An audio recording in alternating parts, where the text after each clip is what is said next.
सरस्वती नमस् वरदे कामरूपिणी विद्यारंभं करिष्यामि सिद्धिर्भवतु मे सदा। जलो द्वादशांगमयी जिनवाणी माता की जय। भव्यात्माओं, प्रवचन निर्देशिका की क्लास प्रारंभ हो रही है। आप प्रवचन निर्देशिका के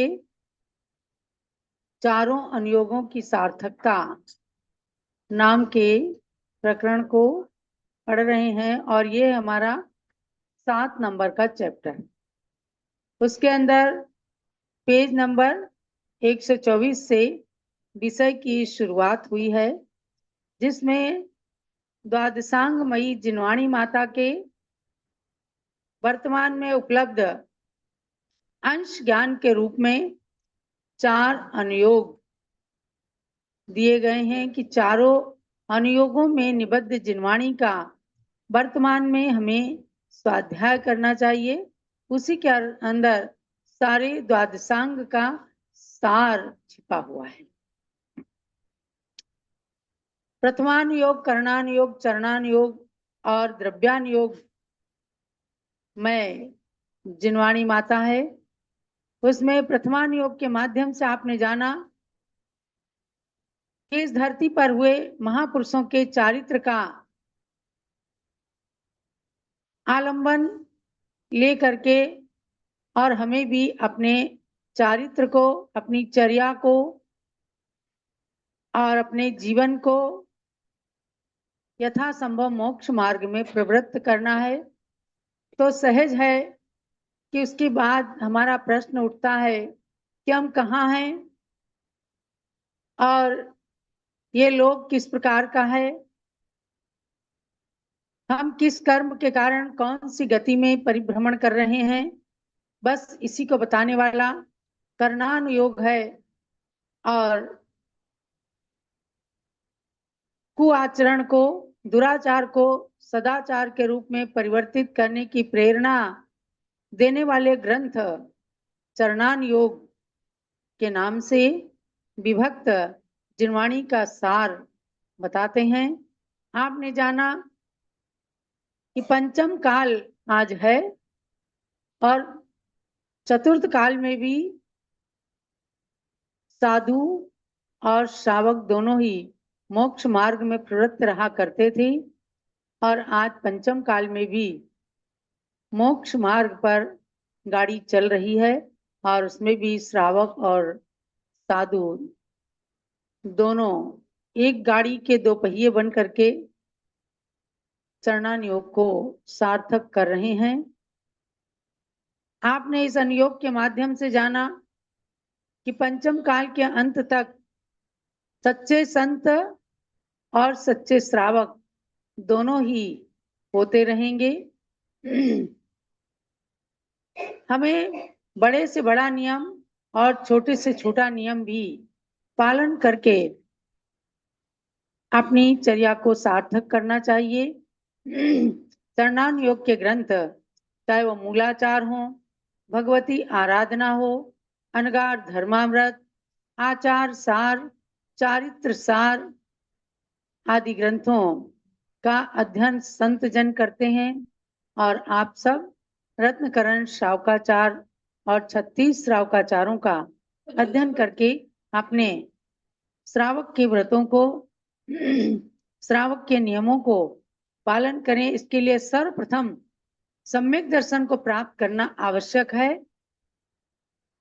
सम्यक दर्शन 8 अंग से सहित होता है, जिसके बारे में आपने पहले के अध्यायों में सुना है। सम्यक दर्शन प्राप्त करने के कारण वह चारों गतियों में हो सकता है और किन किन कारणों से होता है, ये सब जान करके जब सम्यक दर्शन को पालन कर लिया जाता है, प्राप्त कर लिया जाता है, तो ज्ञान और चारित्र स्वयं ही सम्यक ज्ञान और सम्यक चारित्र के रूप में परिवर्तित हो जाते हैं। एक कहानी के माध्यम से मैं आपको चारों अनुयोगों की सार्थकता भी बताती हूँ। पूज्य माता जी ने तो 68 ग्रंथों का सार भर दिया है इस प्रवचन निर्देश का ग्रंथ में।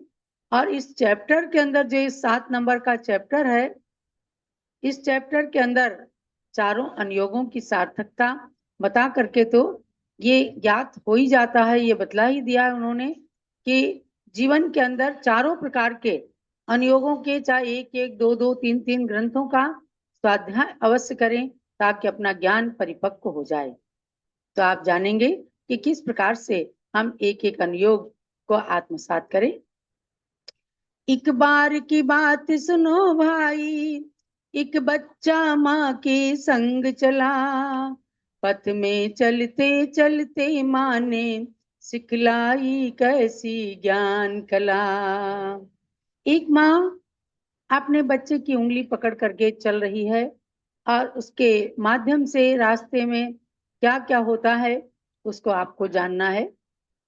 होता क्या है, कुछ दूर पहुंचकर बच्चा ठोकर खाता है, माँ की उंगली को छोड़ वहीं बच्चा रोने लग जाता है। माँ बोली कल तेरे भैया को चोट लगी वो नहीं रोया, तू भी तो उसका भाई है, चल खेल खिलौना क्यों रोया। प्रथमानुयोग ऐसे आदर्शों को बतलाता सदा चला, पथ में चलते चलते माँ ने सिखलाई कैसी ज्ञान कला। तो आप समझ गए, एक माँ और बच्चे के माध्यम से आप चारों अनुयोगों की बात समझ सकते हैं कि एक जगह चलते चलते कोई बच्चा ठोकर खाता है और माँ की उंगली उसके हाथ से छूट जाती है, वहीं बच्चा रोने लग जाता है। तो बच्चा जब रोने लगता है तो माँ क्या कहती है, देख बेटा, कल तेरा भाई तो गिरा था, उसे भी तो चोट लगी थी, उसको भी चोट लगी थी, लेकिन वो तो नहीं रोया था, तू क्यों रो रहा है, तू भी तो उसका भाई है। यानी कि उसने, उस माँ ने भाई का उदाहरण दे करके बताया कि जब वो नहीं रोया था तो तुझे भी नहीं रोना है, तू भी उसका भाई है। ये है प्रथमा नियोग कि हम उन आदर्शों को पढ़ें कि हमारे भगवान ऋषभ देव, मर्यादा पुरुषोत्तम राम, इन सब के जीवन को हमें अपने अंदर उतार करके उनके कुछ आदर्शों को लेना है। तो आदि पुराण, पद्म पुराण, हरिवंश पुराण आदि हमारे लिए आदर्श हैं, दर्पण हैं कि जैसे उन्होंने अपने जीवन को समुन्नत बनाया, किसी ना किसी भाव से अपने जीवन का उत्थान करना शुरू किया। तो हे भव्य प्राणी, तू भी ऐसे अपने जीवन का उत्थान करते समय इन आदर्शों को देख, और यही है प्रथमानुयोग। आगे क्या होता है, बच्चे का रोना नहीं रुका माँ के इस संबोधन पर भी, तब माँ भी और तरीके से समझाने लगी सड़क पर ही। कल तूने अपने भैया को हंस हंस कर और चिढ़ाया था, उसके फल में ही गिरा आज तू इसी मार्ग पर आया था। कर्णानुयोग शुभ अशुभ कर्म के सुख दुख फल को रहा चला, पथ में चलते चलते माँ ने सिखलाई कैसी ज्ञान कला। तब माँ ने क्या कहा, बच्चे का रोना जब नहीं रुका तो माँ उसे संबोधन करती है कि देख, तू भैया के गिरने पर रोया था ना, और जब रोया और उसे हंसा तब तुझे कर्म बंध हुआ। किसी को कभी भी हंसना नहीं चाहिए, और ये कर्म बंध जो किया उसके फल में कल तू उस पे हंसा था तो कर्म का बंध हुआ और आज तू खुद गिर पड़ा। तो ऐसे कर्म के बंध की बात बताते हैं कि कैसे कैसे तुमने अपने कर्मों का बंध किया, कभी किसी की निंदा की, कभी बुराई की, कभी ईर्ष्या किया। तो कर्म के 8 कर्मों के 148 प्रकृतियों में कभी ज्ञानावरण कर्म का बंध किया, कभी दर्शनावरण कर्म का बंध किया, कभी राजा श्रेणिक जैसे मुनिराज के गले में सर्प डाला या उनके ऊपर उपसर्ग किया तो कर्म का बंध हो गया, नरक में जाना पड़ा। कभी देवायु का बंध किया, देवगति में गया। यानी कर्म बंध जो लोक अलोक का वर्णन करके कर्म बंध को बतलाने वाले शास्त्र हैं, वही है करणान योग। ऐसे करणान योग को बता रही है माँ कि तुझे उसका फल मिला है। तू भी इसी मार्ग पर आया था, जिस मार्ग पर भैया आया, यहाँ भी कंकर पत्थर थे, उसको भी चोट लगी थी। तू भी कंकर पत्थर के रोड पर आया है, तेरे भी चोट लगी है। तो करणान योग इस प्रकार से शुभ अशुभ कर्म के फल जो सुख दुख रूप में मिलते हैं, उनके बारे में बताता है। तो रास्ते में चलते चलते एक माँ के माध्यम से एक बच्चे को ऐसी शिक्षा मिलती है, और वही हम सब अज्ञानी बालकों के समान संसार के मार्ग पर चलते हुए मुक्ति पथ पर चलने में जो रोड़े अटक रहे हैं, तो उसमें कर्म प्रकृतियों का चिंतन कराने वाला करणान योग बताया गया है। अब आगे देखिए, इतना कहते ही और चिढ़ गया, मुन्ना रो कर कहता है, भैया पर मैंने हंसा कभी, वह भी तो मुझ पर हंसता है। माँ भी कुछ गुस्से में बोली, तुमने नीचे क्यों नहीं देखा, पथ चल के दे पथ देख के चलने वाला मानव नहीं गिरता हमने देखा। चरणानुयोग पथ देख देख चलने की सिखलाता है कला, पथ में चलते चलते माने सिखलाई कैसी ज्ञान कला। अब देखो, माँ कहती है बच्चे से कि जब वो रोता ही रहा, किसी तरह माना ही नहीं, चुप ही नहीं हुआ, तो माँ कहती है तो और ज्यादा रोने लगा। यानी कि जब भैया की बराबरी लगाई गई, तो वो सोचता है, दो भाई आपस में होते हैं ना, तो सोचते हैं माँ इसको ज्यादा मान रही है, तो जबरदस्ती करके उसकी गोद में घुसते हैं। माँ मैं इसे नहीं देख सकता, तू मुझे प्यार कर। तो जब माँ के मुख से अपने बड़े भाई की तारीफ सुनी, तो वो और ज्यादा रोने लगा। तो जब माँ ने उसे कहा, तो कहता है कि भैया तो मुझ पे हंसा था, मैं भी हंस दिया, वह भी मुझ पर हंसता तो मैं भी हंस दिया। क्योंकि बालपने में ज्ञान नहीं होता कि ऐसे ऐसे कर्मों का बंध होता है। ना हमने कर्म देखे, ना बंद होते देखा, बस खाली उनका फल चखने के समय सुख और दुख का व्यक्ति अनुभव करने लगता है। हमें क्या पता कि हमने कब शुभ कर्म किए थे, कब अशुभ कर्म किए थे, कि हमें ठोकर लगी है। लेकिन चरणान योग कहता है, जैसा कि माँ ने सिखाया, गुस्से में कहती है कि तूने नीचे क्यों नहीं देखा। भाई भैया ने नीचे नहीं देखा था, वो गिरा था, तूने उस पर हंसा था, तो अब तुझे देख करके चलना चाहिए था, तो तू नहीं गिरता, तो तुझे चोट नहीं लगती, और मुझे इतना समझाना भी नहीं पड़ता। तो इस प्रकार आचरण को सिखाती है माँ। और यही तो चरणान योग कहते हैं कि पथ देख देख करके चलो।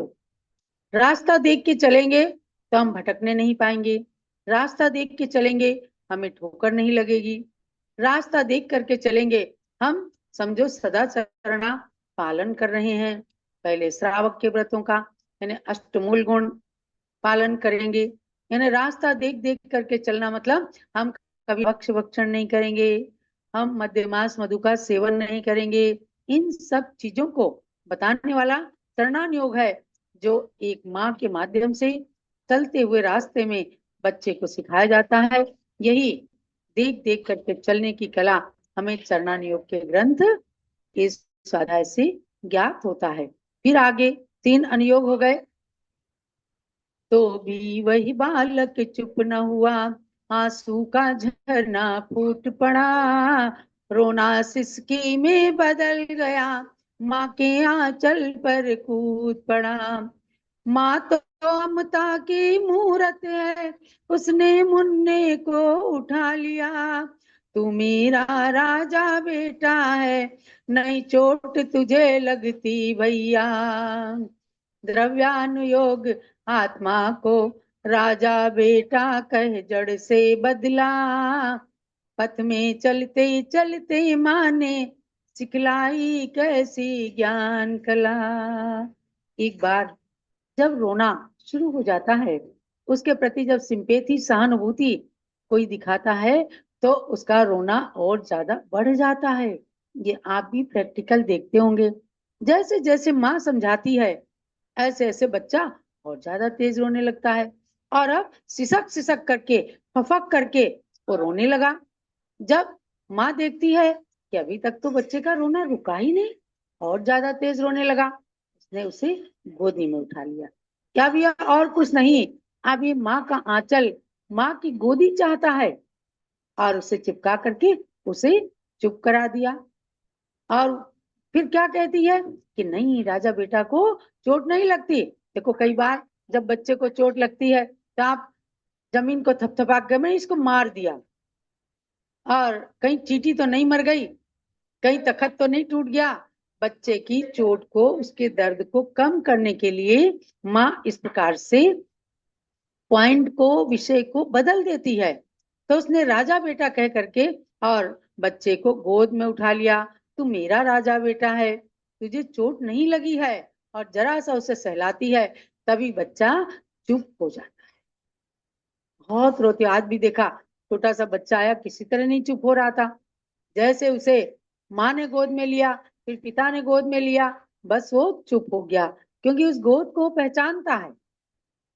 और उसे एक थपकी लगती है, राजा बेटा कहा जाता है, चुमकारा जाता है, पुचकारा जाता है, तो वो बच्चा चुप हो जाता है। इसी प्रकार से एक माँ ने उस रास्ते में चलते हुए ठोकर खाए हुए बच्चे को गोद में लेकर के और राजा बेटा कह करके उसे बताया कि तेरी आत्मा को चोट नहीं लगती, तेरे शरीर को चोट लगी है। यानी जड़ और चेतन का ध्यान कराया। यही कहता है द्रव्यान योग। समय सार क्या कहता है? हे आत्मन, आत्मा और शरीर भिन्न भिन्न है। तुस्मास भिन्नम शुद्ध परिचिदाणु भूता सर्वस्वी काम भोग बंद कहा। ए तस्वलंबो नवरि न सुलभो विहत्तस्य। हे भव्यात्मन, काम भोग बंद की कथाएं तूने जन्म जन्म में सुनी है, भोगी हैं। यदि नहीं प्राप्त किया तो आत्म तत्व की एकत्व विभक्त की कथा, आत्मा भिन्न है, शरीर भिन्न है, ये कथानक तूने नहीं जाना। और इसको ही जानना है जो दुर्लभ है इस संसार के अंदर। यही समय सार कहता है। और जब उसको प्रैक्टिकल किया जाता है, तो कभी बीमारी अवस्था में, कभी अंतराय की अवस्था में, कभी उपवास की अवस्था में, कभी परिसर और उपसर्ग सहने की अवस्था में, यदि व्यक्ति अपने पथ से विचलित नहीं हुआ, तो समझो उसके जीवन में अनुयोग सार्थक हो गए। वरना तो कहना बहुत कुछ है, लिख सकते हैं बहुत कुछ, कह सकते हैं बहुत कुछ, पर उपदेश कुशल बहु तेरे, परंतु संतों की वाणी को आत्मसात करना, विषम परिस्थिति आने पर भी अपने धैर्य को नहीं छोड़ना, यही तो अनुयोग हमें ग्रंथ के रूप में, स्वाध्याय के रूप में सिखाते हैं। क्या हम उसे अपनी आत्मा पर अनुभव करके तो देखें। वरना जब किसी को चींटी काटी, इतने से में विचलित हो गया, और जब अपने चींटी काटी तो बार बार उधर हाथ जाता है। तो क्या कि अपने ऊपर बिता करके करना चाहिए। और संत जन इसीलिए जानबूझ करके कभी उपवास करते हैं, कभी तपस्या करते हैं, कभी रस परित्याग करते हैं। यथा बलम, जैसे जब बनता है वैसे ही उपसर्ग परिसरों को बुला बुला करके सहन करने की आदत डालते हैं।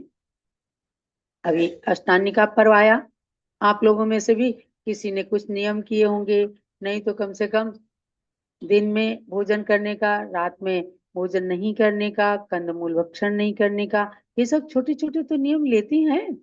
इसीलिए लेते हैं क्या ऐसा हमें अभ्यास बना रहे। तो चार अनुयोगों की बात आपने सुनी, अंत में उसका निष्कर्ष निकालना है अपने को निष्कर्ष। ऐसे ही सरस्वती माता जग को यह कला सिखाती है, चारों अनुयोगों में निबद्ध जिनवाणी राह दिखाती है। प्रथमानुयोग करणानुयोग, चरणानुयोग स्वाध्याय करो, क्रम क्रम से फिर द्रव्यानुयोग में आत्मा का अध्याय पढ़ो।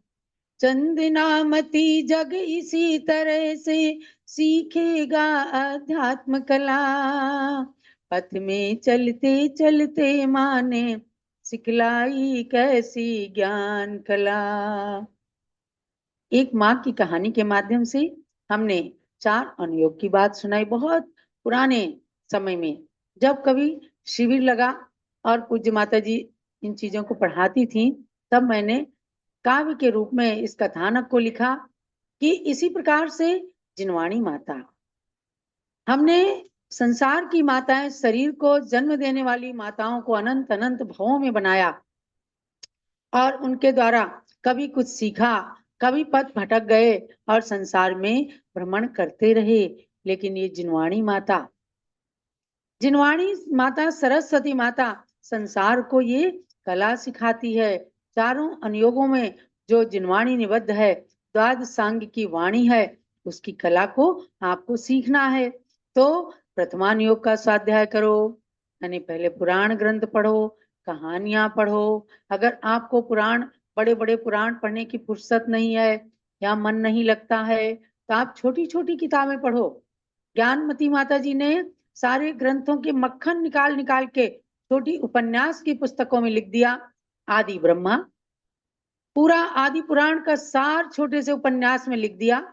आदि ब्रह्मा, भरत का भारत, आप उसके माध्यम से पूरे चारित्र को, आदि नाथ भगवान के, भरत बाहुबली के और सम्राट चक्रवर्ती भरत जीवन में सिद्ध परमेष्ठी कैसे बने, चक्रवर्ती कैसे बने, इन सब चीजों को पढ़ने के लिए छोटी छोटी पुस्तकें पहले पढ़ लो। कर्णान योग के त्रिलोक भास्कर को पढ़ लो। आप जैन ज्योतिर्लोक है, कर्णान योग के ग्रंथ हैं, गोमट सार, जीव कांड, कर्म कांड, बड़े बड़े हैं, उनको छोटे में दे दिया। जीव कांड सार, कर्म कांड सार, जिनके अंदर केवल 150-150 गाथाओं में आप पूरी कर्म बंद की व्यवस्था को जान सकते हैं। इनको पढ़ लीजिए।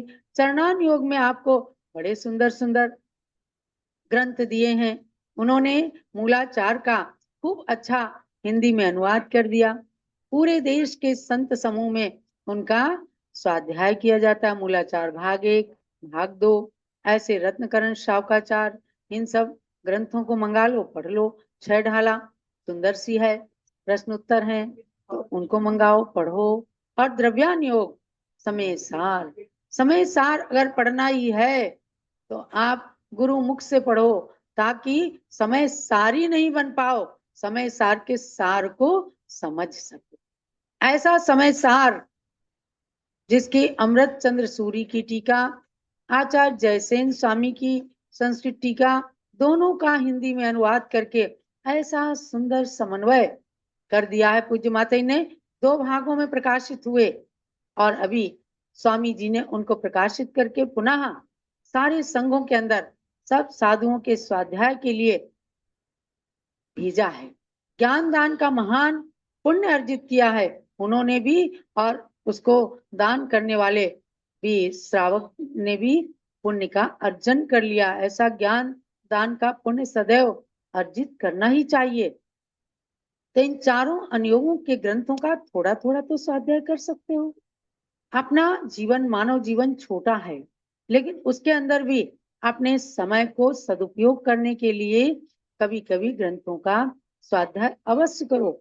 एक नियम होना चाहिए कि चाहे हम 2 लाइन पढ़ेंगे, 4 लाइन पढ़ेंगे, लेकिन किसी एक ग्रंथ का बाकायदा स्वाध्याय करेंगे और उसे पूरा करेंगे।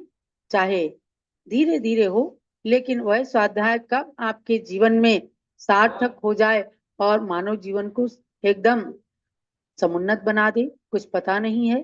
छोटे छोटे बच्चे त्याग के मार्ग पर चल पड़ते हैं, मुनि बन जाते हैं, हारिकाएं बन जाती हैं। तो ये क्या है? ये चरणान योग के ग्रंथों के स्वाध्याय का फल है। और प्रथमान योग के रूप में जब गुरु समूह में, गुरु संघ में रहते हैं, तो उन्हें साक्षात पढ़ने की जरूरत नहीं होती है, आचरण में आ जाता है। अपने गुरु की क्रियाएं देखते देखते प्रथमान योग उनके जीवन के अंदर सार्थक हो जाता है। इस कहानी के माध्यम से आप सब लोगों को हमने चारों अनुयोगों की सार्थकता के विषय में बताया। अपना जो विषय चल रहा है वो आगे बराबर चलता रहेगा। और अभी हम चरणान योग पर ही चल रहे हैं। मैं कोशिश करूंगी कल या परसों तक ये चारों अनुयोगों की सार्थकता का चैप्टर पूरा हो जाए। और उसके बाद हम पंचम काल में मुनियों का अस्तित्व, ये 8वीं अध्याय है। और पूरे प्रमाण के साथ में आप जानेंगे कि अभी पंचम काल के 18,500 लगभग वर्ष बाकी हैं। तब तक बराबर मुनि धर्म चतुर्विध संघ परंपरा चलती चली जाएगी। उस चैप्टर को पढ़ करके आप उसका श्रद्धान करना, स्वाध्याय करना। और 30 नवंबर को हम आपकी लेंगे परीक्षा इन दोनों चैप्टर की, यानी पृष्ठ नंबर 124 से लेकर पृष्ठ नंबर 169 तक, 169 तक इनको आपको पढ़ना है। और उसके बाद 20 प्रश्नों का प्रश्न पत्र सामने आएगा 30 नवंबर को इसी समय 3:30 बजे जूम चैनल के माध्यम से सबको प्रश्न पत्र मिलेगा और उसको भर करके भेजिएगा। तो ऐसे इस प्रवचन निर्देशिका ग्रंथ का खूब स्वाध्याय करते हुए अपने जीवन के अंदर खूब ज्ञान प्राप्त करें। ज्ञान एक अमृत है और उस अमृत का पान करके आत्मा को अजर अमर बनाना है। यही स्वाध्याय का सार है।